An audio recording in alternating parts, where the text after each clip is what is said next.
All right. The wisdom of Dalia Ross.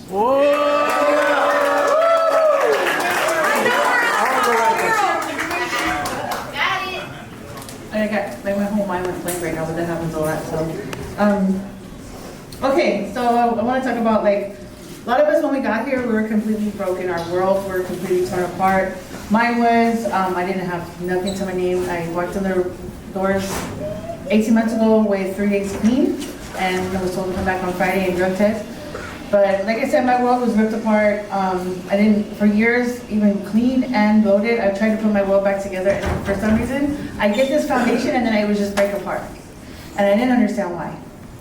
Which brings me to this story that I want to tell you guys real short about a woman that was in her addiction. She had a warrant. She suffered from domestic violence and self-pity, depression. But on top of that, she had this little girl that was like 7 years old. And just like all 7-year-olds, all she wanted was mommy's attention. Mommy, mommy, mommy, mommy, pay attention to me, right?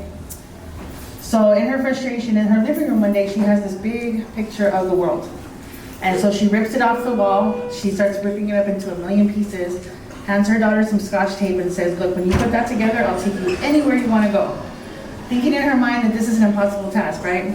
So the mom walks out the living room, goes to the kitchen, makes her little sandwich, walks her way back to the living room thinking like, she's never gonna get this done. It's an impossible task for anybody.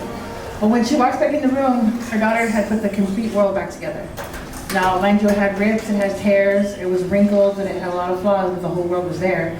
And so when she asked her, how did you do that so fast? She said, well, Mom, on the other side of that world was a picture of you, and all I had to do was put you back together, and the whole world fell back into place. So I say that to say is that when we come here, I lacked tools. I had no tools in my toolbox to heal myself. So what I did is I focused on myself to find out why I do the things I do.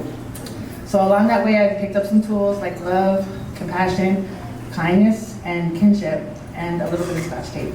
Thank you. All right.